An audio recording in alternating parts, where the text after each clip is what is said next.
A couple things I just want to get off my chest right off the bat. Thing number one, me, you, anyone watching, anyone out there that isn't involved in the National Football League has any qualifications to decide and to tell which teams they're rooting for, who gives the team the best chance to win on any given Sunday. We're not in the locker room. We're not watching film. Well, maybe you are watching film. I'm not watching film. I'm not sitting down in the meetings and watching them perform every day on the practice field. Now, with that being said, we all have opinions, right?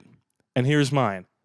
Aidan O'Connell, there is no universe in which this kid is not starting against the Chargers. Now, I'm making this video at the time where they announced that Jimmy G is not playing. If it turns out that they say, hey, Hoyer's starting while I'm recording this, well, my points still stand. There is no universe where you do not play this kid. And there are so many examples of coaches going with the proven vet because they think he gives them the best chance to win, and it never ever turns out to be the right move. Example number one, Tyrod Taylor over Justin Herbert.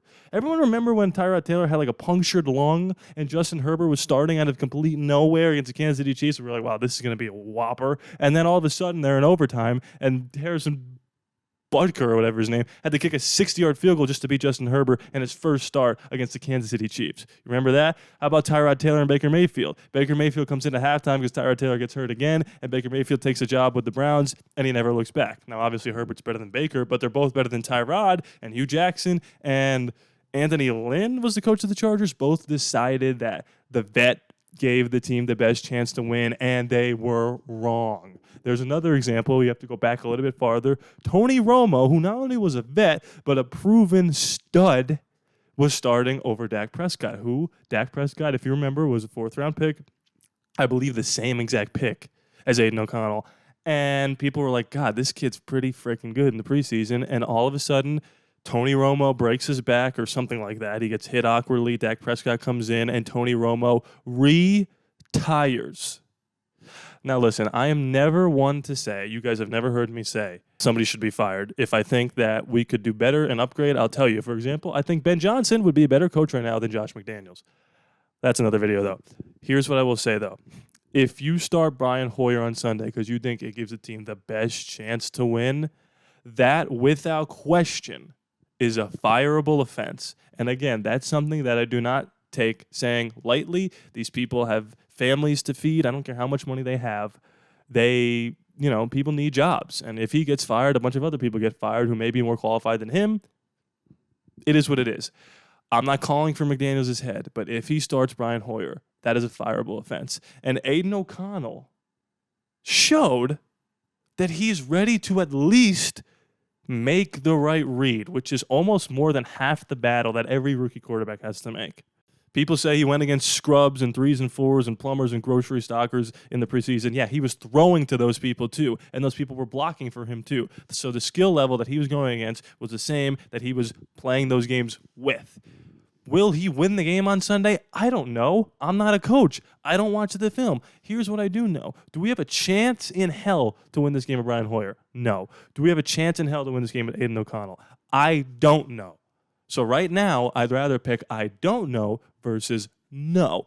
And we saw with the Chargers, this could be such a poetic start to the real season for us. We saw Herbert come in and never look back, and that was a first-round pick. I know it's hard to throw a fourth-rounder in there, but they did with Dak Prescott out of necessity. And Jimmy Garoppolo is a quarterback, and time again, he gets hurt. And now we have a chance, instead of benching him, which I still think if Aidan O'Connell starts this Sunday, there's a little conspiracy going on with the concussion, and they don't want to really say he's benched. If he starts and plays well, and even if we lose, we got some winnable games coming up. We got the Jets, we got the Giants, the Patriots. We got some games where we can win the Bears. We play the Broncos again. I think, listen, I know I'm preaching to the choir. I know everyone agrees with me, except sans Brian Hoyer's family. I understand Mr. Hoyer and Mrs. Hoyer. I know you want your son to start. But I just feel like this is the time. This is the time. We've been waiting for this. We've been waiting for a new rookie to come in and take the reins. And we see that Jimmy Garoppolo right now is not it. And we got the offensive weapons. Devontae's going to be wide open, okay? Me and you could throw to him. So let the kid do it. Let him grow. Let him learn. He could save our season, and we're going to throw Brian Hoyer out there. No. I don't know. I don't know what they're going to do. I'm nervous. I think it's going to be Hoyer, and we're probably going to be down to half, and maybe O'Connell comes in and we see him, but that's just not what we want. That's not what we deserve, to be frank. Listen, this is what I do. I make YouTube videos for the Raiders. Not for the Raiders, but about the Raiders, for myself and for you.